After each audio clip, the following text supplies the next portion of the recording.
Bom dia, senhores.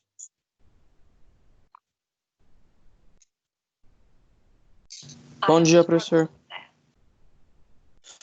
É um momentinho só que a gente já começa, tá?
Momento que eu tô aqui meio apertado aqui fechando alguns programas aqui para poder compartilhar a tela com vocês.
Bom, a gente vai dar início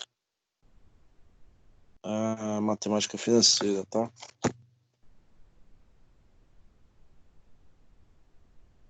Se eu conseguir fechar todas as minhas programinhas aqui, aí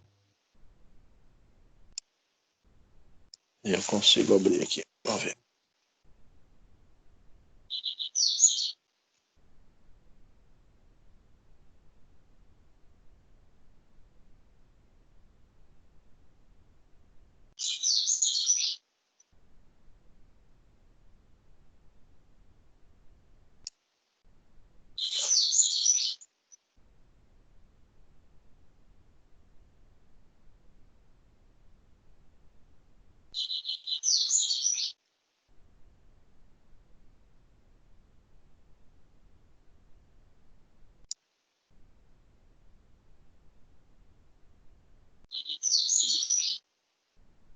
Bom, antecipadamente aí, eu preciso que vocês escrevam algumas coisas no caderno de vocês,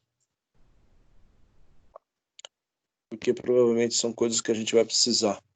Talvez agora vocês não vão conseguir entender, mas tão logo eu comece a explicar o conteúdo, vocês vão se deparar com essas situações e vocês vão perguntar, e aí eu vou falar, lembra aquele dia que eu pedi para vocês anotarem? Então, inicialmente aí eu peço para vocês fazerem anotação em algum lugar, né? Não necessariamente no caderno, mas que vocês possam lembrar disso, que é o seguinte, nós vamos utilizar a calculadora, e aí na calculadora nós temos aí pode ser a calculadora do celular, como também pode ser a calculadora, né? Calculadora física. Não precisa ser científica, não precisa ser financeira, pode ser calculadora simples também, tá? Geralmente a calculadora tem um pontinho aí na parte inferior, então eu quero deixar claro aí para vocês que esse pontinho ele representa a vírgula, tá? Ah, professor, mas quem não sabe isso, né? Tem gente que não sabe. Então, esse pontinho que vocês encontram aí na calculadora, ele representa a vírgula, tá? Então, eu quero deixar registrado isso aí para vocês, que esse pontinho ele não é separação de milhar, né? O que significa separação de milhar? Ele não é para você digitar quando tiver, por exemplo, o número 1287. Se você colocar 1287 na calculadora, você tem que digitar um número direto, 1287. Se você digitar 1.287, a partir do momento que você fizer isso, você já está dizendo para o sistema de cálculo que esse um ponto é 1,287, tá? Então, só para tomar cuidado aí, senão os seus exercícios vão ficar com o resultado todos eles errados. Então tome bastante cuidado aí com relação a isso, tá? Então quem quiser escrever aí numa folha, num caderno, em algum lugar, que o ponto da calculadora representa a vírgula e não separação de milhar. Isso aí é extremamente importante, tanto no celular quanto na calculadora física mesmo, tá? Deixa eu ver aqui na calculadora do celular como que é.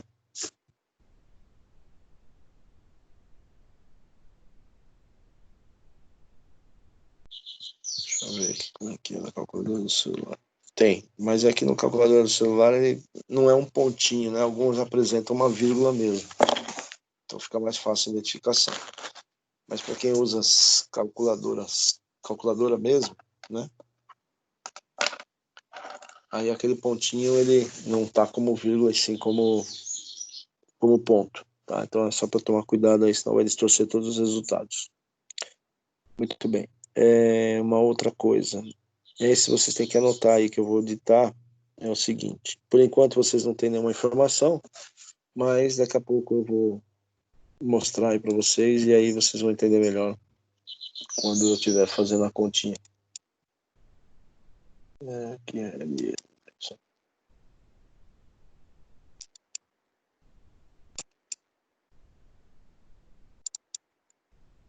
Anote aí. Toda vez. Pode escrever aí. Toda vez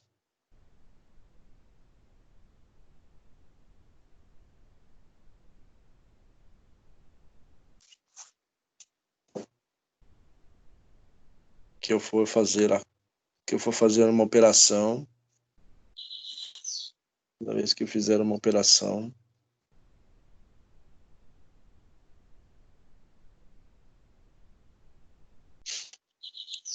quando aparecer taxa, eu vou explicar.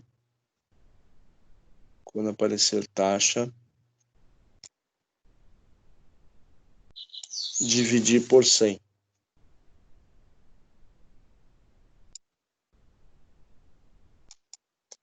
Toda vez que eu fizer uma operação, quando aparecer taxa, dividir por 100. Ponto. Uma outra frase, toda vez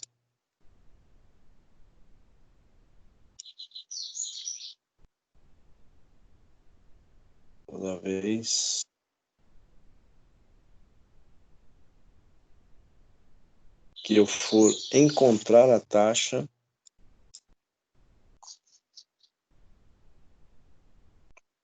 toda vez que eu for encontrar a taxa, no resultado final,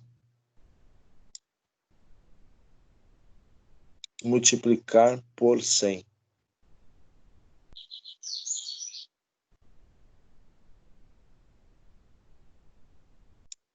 Com essas duas informações aí, a gente vai precisar um pouco mais de intensidade. Eu vou explicar o conteúdo. E aí vocês vão ver que vai aparecer taxas. O que é taxa? Taxa é um percentual. E ela vai estar em porcentagem. Diante de estar em porcentagem, é isso que eu acabei de digitar para vocês. Então, toda vez que eu for fazer uma continha, minha taxa tem que estar em valor absoluto.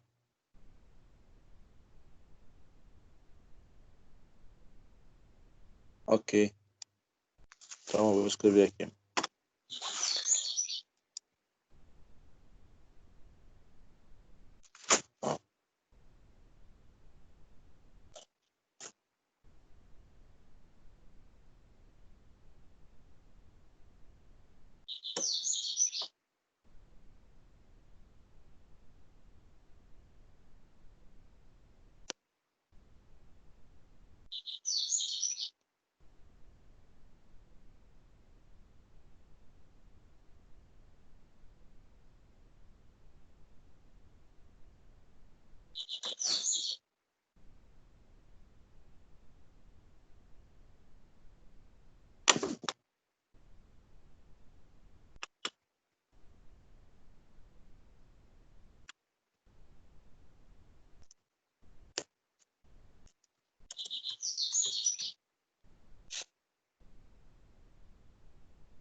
Ponto da calculadora representa vírgula.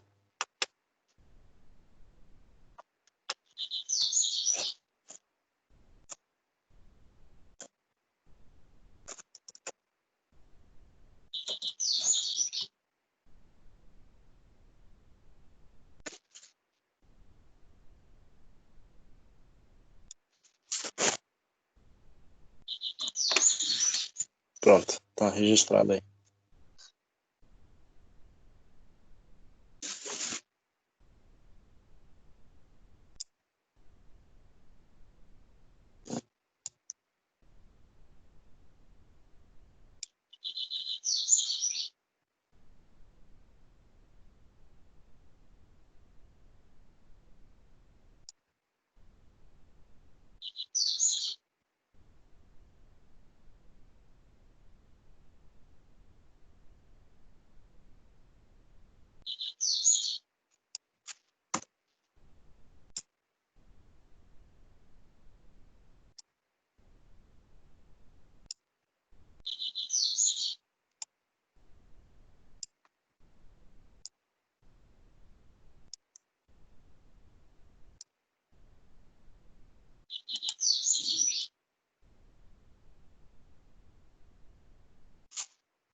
É isso. Muito bem. Bom, acho que agora eu consigo compartilhar o material.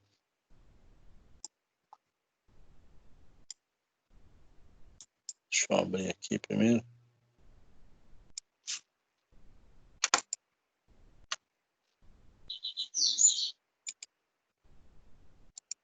Depois eu disponibilizo para vocês.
Bom, então o tema aí é matemática financeira, tá?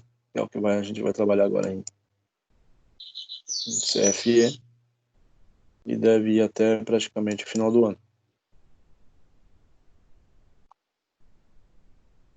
Vamos falar esse mês de junho, julho e depois terceiro e quarto trimestre. Agosto, setembro, outubro e novembro. Praticamente é isso. Vários exercícios, várias fórmulas e não tem outra escapatória.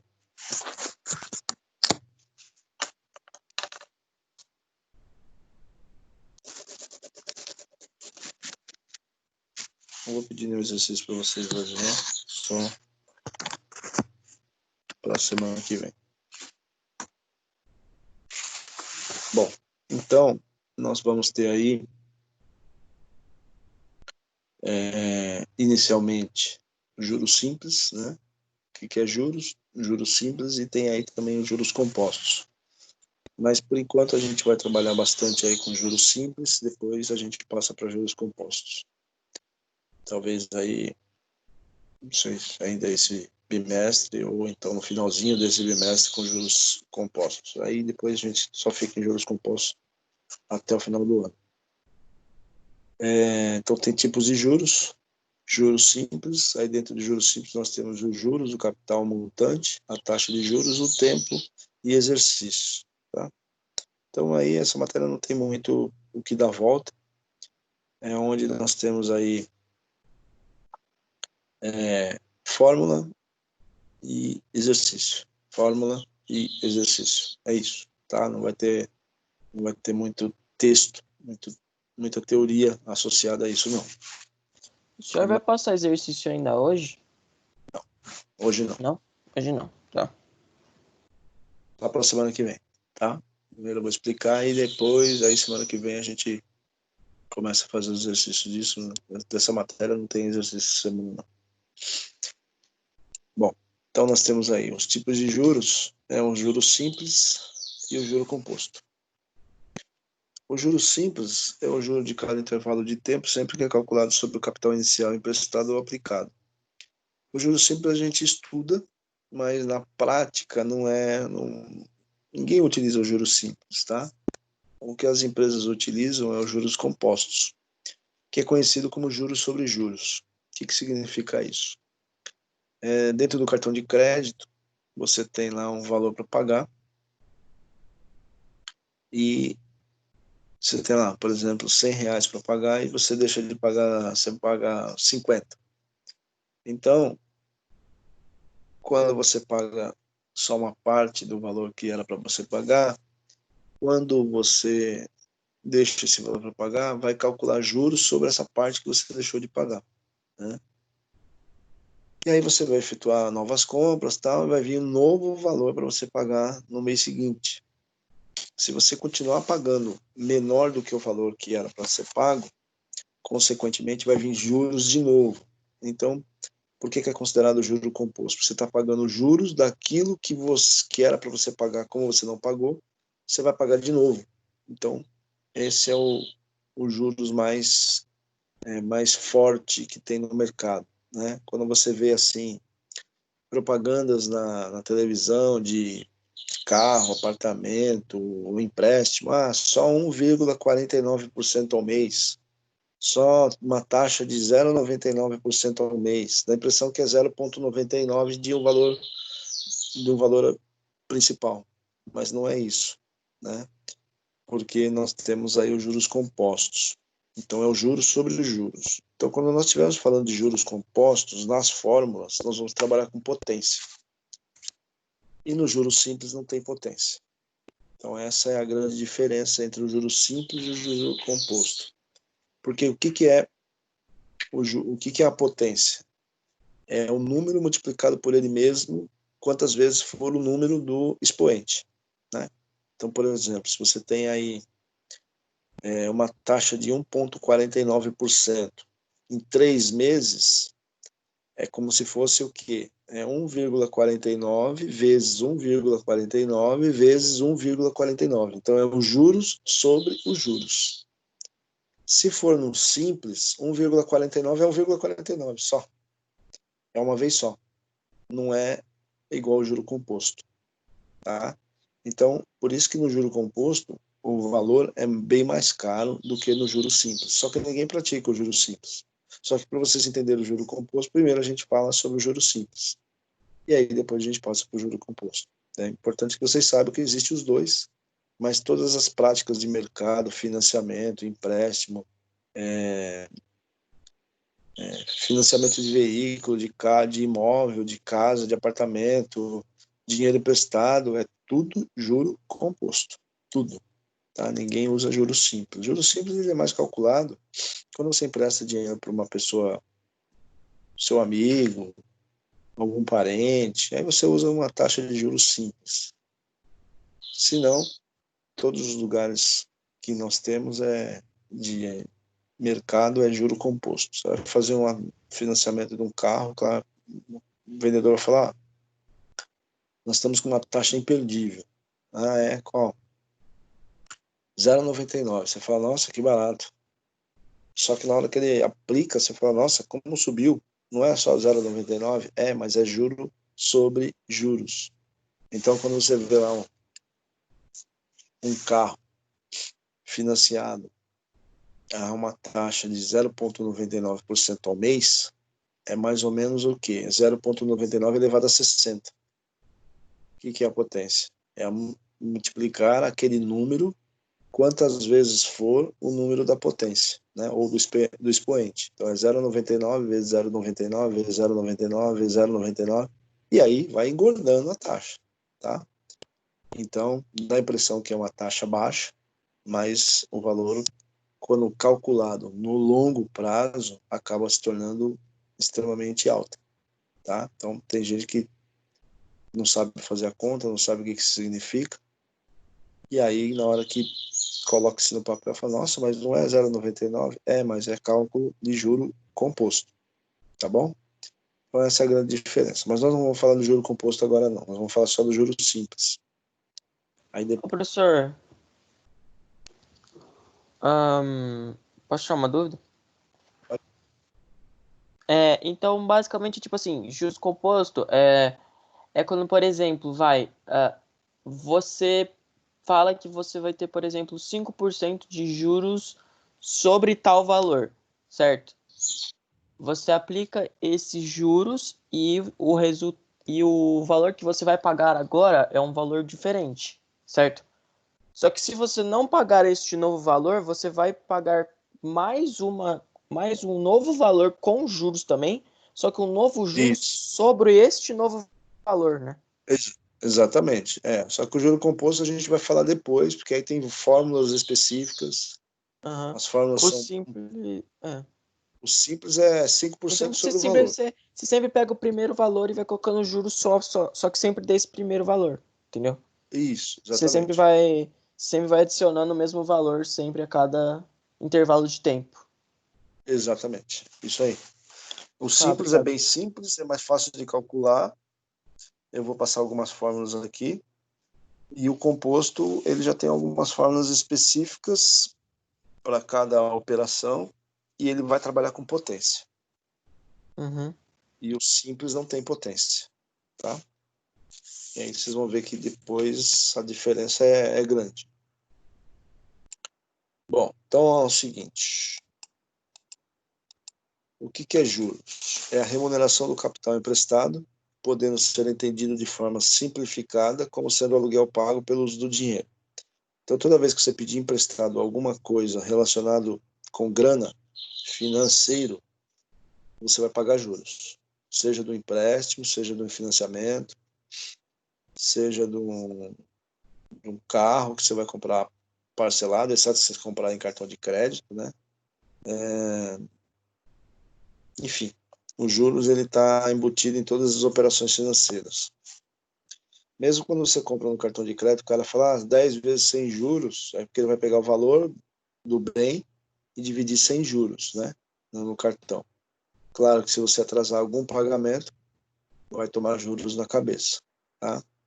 Então, a definição dada aí para ficar mais ou menos claro é toda vez que você compra capital, né? Compra dinheiro de alguma forma atrelado a um bem, você vai pagar juros pelo uso desse dinheiro emprestado, né? E a formulazinha que origina todas as demais é J igual a C vezes I vezes N.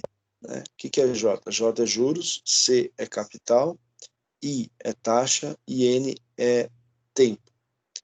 E aí nós vamos calcular nas fórmulas seguintes o C, aí vai ter uma formulazinha para o C, vai ter uma formulazinha para o I, uma formulazinha para o N, mas todas elas originadas desta que está mostrando aí para vocês. Tem professor que trabalha somente com uma, que é o caso que está aí, J é igual a C vezes I vezes N, e vai isolando a variável, tá? Dependendo de como você entender, você pode até fazer isso, mas eu costumo fazer da seguinte forma, montando uma fórmula para cada variável, tá? A partir então desta, nós vamos ter também aí a soma do capital, que é o valor emprestado, o valor aplicado, mais os juros, vai dar um montante, que apareceu, acho que se não apareceu, vai aparecer no exercício de CEPOC, essa palavrinha aqui chamada montante. Montante nada mais é que o total. Quando vocês ouvirem montante, é a mesma coisa que o total. Tá? Não só aqui didaticamente, mas também no dia a dia pode aparecer essa expressão montante, aí você já sabe que significa total. Bom, então um dos exemplos é o seguinte, ó. Temos uma dívida, tudo a juros simples, tá? Temos uma dívida de R$ 1.000, isso aqui é o capital, que deve ser paga com juros de 8% ao mês. Lembrando que, além daquilo que eu acabei de digitar e escrevi também para vocês, sempre é importante visualizar. Nesses primeiros exercícios não vai ter isso, tá? Nesse primeiro exemplo não vai ter esse tipo de problema. Mas também vale salientar que, então, aqui uma dívida de R$ 1.000, que representa o valor emprestado ou o valor aplicado, no caso aqui é o nosso capital, deve ser paga com juros de 8% ao mês, tá? Pelo regime de juros simples, então a gente só vai trabalhar com juros simples, e nós devemos pagar no tempo de 2 meses, tá ok? Então nós vamos pegar essas informações, aplicar nesta fórmula, para chegar no resultado final, tá? Lembrando também que é importante sempre se preocupar nas operações que vocês vão fazer, não é com o número, não é com o número. Então aqui nós temos, por exemplo, antes de eu explicar aqui a formulazinha, aqui nós temos 8%, tá? E aqui nós temos 2 meses. Não é esta a preocupação que eu tenho que ter. A preocupação que eu tenho que ter nos exercícios posteriores, eu circulei aqui para mostrar para vocês, mas aonde que eu tenho que me preocupar posteriormente é que a minha unidade da minha taxa, que no caso aqui é mês, tem que estar igual à minha unidade do tempo, que é mês. Eu não posso ter uma unidade aqui na taxa, mês, e aqui no tempo, dia, ano, bimestre, trimestre. Esses dois aqui, a unidade, não é o número, tá? O número é o que menos importa. A minha unidade de tempo, o meu tempo,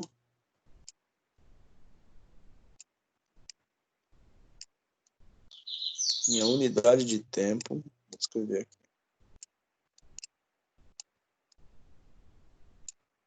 tem que ser igual à minha unidade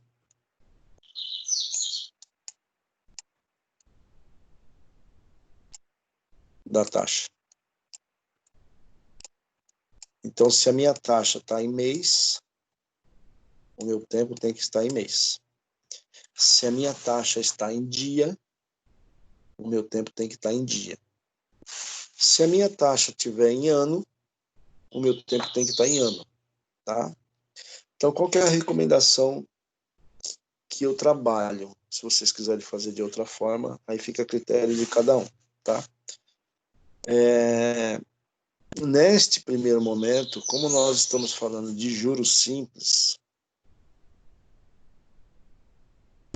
eu recomendo vocês, em 98% dos nossos exercícios, mais ou menos 98% dos nossos exercícios, eu vou falar 100% porque vai ter uns casos que a gente vai fazer uma conversão diferente.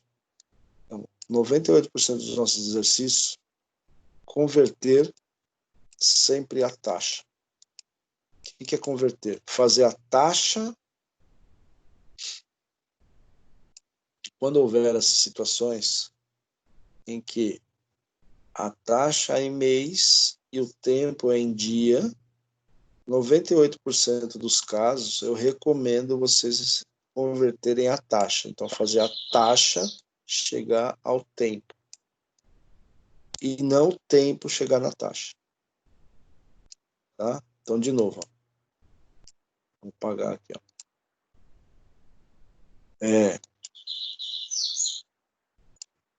Quando houver, nos exercícios que eu vou passar para vocês. Aqui, um dos exemplos, vai acontecer isso e eu já vou mostrar para vocês, tá? Quando a unidade de tempo, a unidade do tempo for mês, a minha taxa tem que estar ao mês. Quando o meu tempo for em ano, minha taxa tem que estar em ano, tá? Ou vice-versa. Mas quando eu for fazer a conversão, ou seja, o que é a conversão? Minha taxa está em ano e meu tempo está em dia. Então, eu recomendo sempre fazer a conversão na taxa e não no tempo. Para quê? Para evitar que uma hora você faz no tempo, uma hora você faz na taxa. Uma hora você faz no tempo, uma hora você faz na taxa. Isso vai te atrapalhando, pelo menos eu entendo que seja, né? Uma experiência aí de alguns anos trabalhando com isso. Mas se você quiser uma hora uma hora fazer a conversão no tempo, uma hora fazer a conversão na taxa, fica a seu critério, tá? Mas eu sempre que posso, primeiro eu vou converter a taxa para o tempo. Então, a taxa para o tempo. Em 98% dos casos dá para fazer isso. Em 2% já não dá. Aí que eu tenho que levar o tempo para chegar na taxa, tá? Bom, o que eu havia dito para vocês inicialmente, que eu anotei aí, que o Bernardo pediu para escrever, e eu falei também, é que toda vez que tiver taxa, eu devo dividir por 100, para transformar o meu percentual em número absoluto, para eu poder fazer a continha, tá? Então, foi uma das coisas que eu anotei lá, para vocês é toda vez que aparecer a taxa, dividir por 100, porque aí eu transformo o meu percentual em número absoluto. Ok?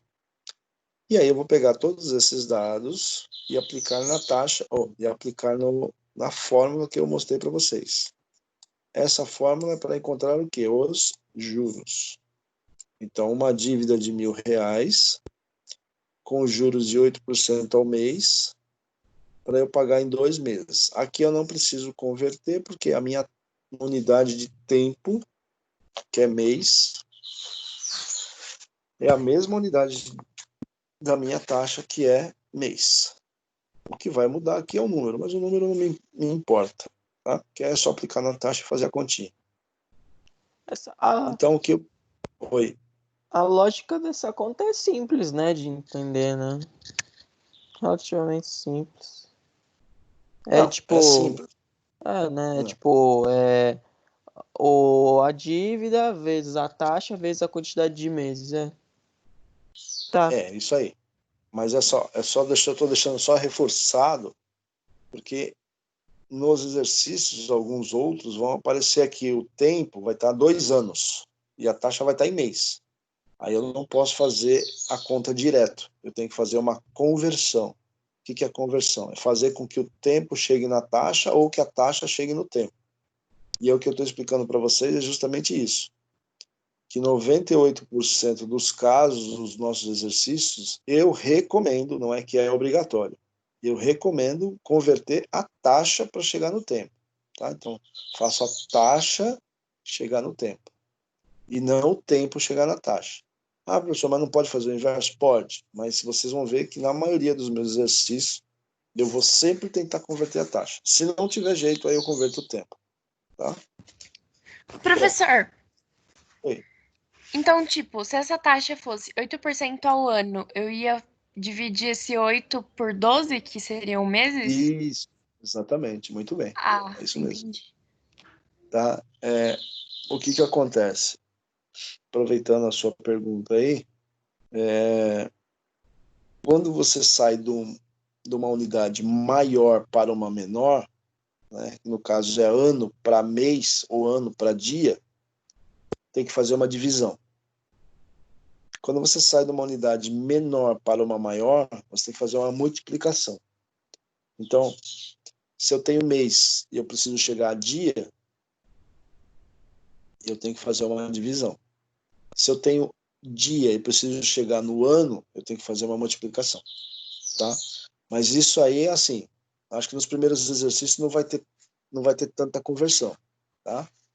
E a conversão vai existir mais no juro simples do que no juro composto. Consigo dizer motivo porque o juro composto para fazer conversão é muito mais complexo, justamente por causa que a taxa não é simplesmente do jeito que está aqui, ela fica elevada. Então, a recomendação é que se faça mais conversão em juros simples do que em juro composto, tá? Então, sempre se preocupar com isso antes de fazer a conta. E todas as vezes que aparecer a taxa, transformar ela em decimal para você poder fazer a continha, que é o que está aparecendo nesse quadradinho azul aí. Então, passando aqui esses dados para esta fórmula, então juros é igual, capital vezes I vezes N, então eu tenho J é igual, não sei, o capital aqui no caso é 1.000, o I aqui é o 0,08, é esse número que aparece aqui no quadradinho, 0,08, e o N, que é o tempo, 2 meses, tá? Esse mês não nem precisaria aparecer aqui, então a continha é 1.000 vezes 0,08 vezes 2, e é só fazer a multiplicação. Então, essa multiplicação daria R$ 160 de juros nesta operação aqui. Então, nesta operação, eu tenho uma dívida de R$ 1.000, que é esse R$ 1.000 que aparece aqui como capital. Eu tenho 8% dividido por 100, 0,8. E eu tenho 2 meses, que o que importa aqui não é o número para mim, é a unidade. 2 meses, 2. Tempo de 2. Então, eu vou ter quanto que eu vou pagar de juros numa dívida se fosse uma operação verdadeira isso aqui. Eu pagaria R$ 160 de juros porque aqui no caso é só fazer a multiplicação, capital vezes taxa vezes tempo, ok? Bom, o que é o capital? Que é o C. É qualquer valor expresso em moeda e disponível em determinada época. Aí tem um outro exemplo aqui, ó. Uma aplicação financeira rendeu juros de R$ 26.000, aplicado por um ano. Ó, observem que aqui já teria uma conversão. Eu tenho juros de 26 por um ano. Só que a minha taxa está ao semestre. Então, semestre eu tenho 2 semestres no ano e o meu tempo está em um ano, tá? Aí pergunta, calcule o capital inicial e o montante da operação. Então, vamos aplicar agora na fórmula do capital. Como eu disse para vocês, aquela fórmula inicial é a mesma dessa aqui. A única diferença é que eu estou isolando a variável que eu estou tentando calcular, que é o C. Eu vou isolar o C e aí eu monto esta nova fórmula, tá? Então, eu tenho lá juros dividido por taxa vezes tempo. É a mesma fórmula, tá bom? Então, uma operação financeira de 26 mil, calculada ou aplicada por um ano. Então, esse aqui é meu tempo. E esse aqui é a minha taxa de 13% ao semestre. Bom, se é 13% ao semestre, consequentemente, um ano tem 2 semestres. Se tem 2 semestres, então eu tenho 26%. 26% ao ano. 26% ao ano. Se eu fizer a divisão que, como eu falei para vocês, 26 dividido por 100 vai dar 0,26. Esse é o número absoluto que eu vou utilizar para fazer as continhas, que é exatamente o que está aparecendo aqui, ó. Tá? Eu vou apagar que vai aparecer valor aqui.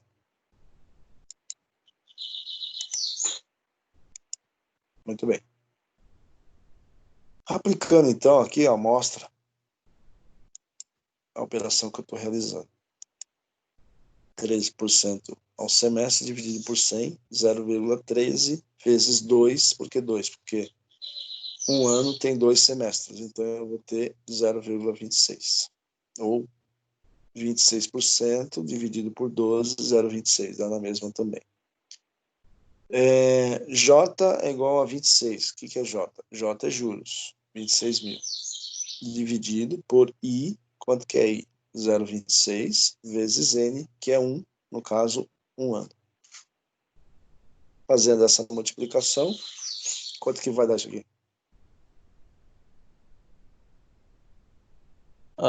Vai dar 0,26 vezes 26 mil, que dá... Ah, não. Tô confundindo a conta.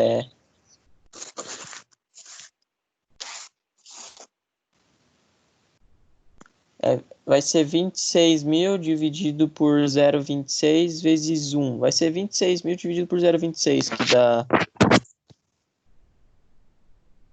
100 mil. 100 mil. Tá bom? Então, o capital desta operação aqui é 100 mil. Vamos para outro. Dá 100 mil.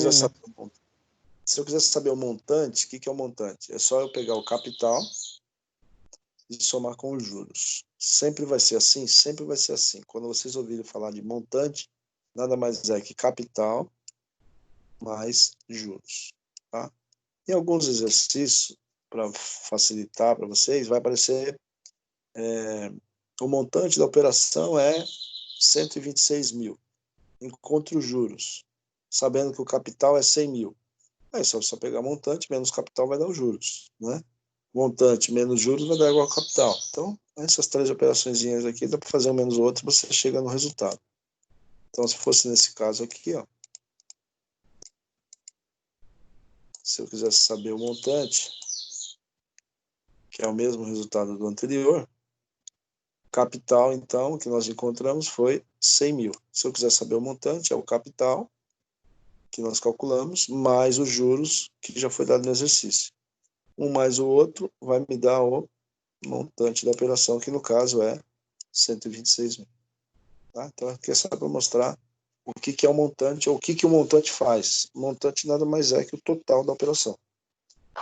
É capital mais juros, ou juros mais capital, tanto faz. Vamos para a taxa. Taxa de juros, que é representado por I, é a razão entre os juros recebidos ou pagos no final de um período de tempo e o capital inicialmente empregado. I é a taxa de juros, J é o valor do juro pago e C é o valor do capital. Geralmente está expresso em AA, que é ao ano, AT ao trimestre, AB ao bimestre, AM ao mês e AD ao dia. Tá ok? E a formulazinha que origina a taxa de juros é essa daí que vocês estão vendo, que é a mesma do inicial. A mesma coisa. Tá? A única coisa que muda é que vai isolando a variável que você está querendo calcular. Para não ficar corrido, a gente dá continuidade nesse material na semana que vem. Aí eu explico o restante para vocês. E aí depois a gente parte para os exercícios. Tá bom, professor. Tá bom? Tá bom. Eu explico com mais propriedade para vocês o restante aí que está faltando. Ô, professor, só pra eu anotar aqui, a fórmula de juros é J igual a... C Aham, vezes I certo. vezes N. Obrigado. Nada. Tá bom, professor. Obrigado pela aula. Falou, valeu. Até a aula da tarde. À tarde nós temos LE, né? Aí eu vou terminar a LE com Uhum. vocês. Tá bom, valeu. Até. Até.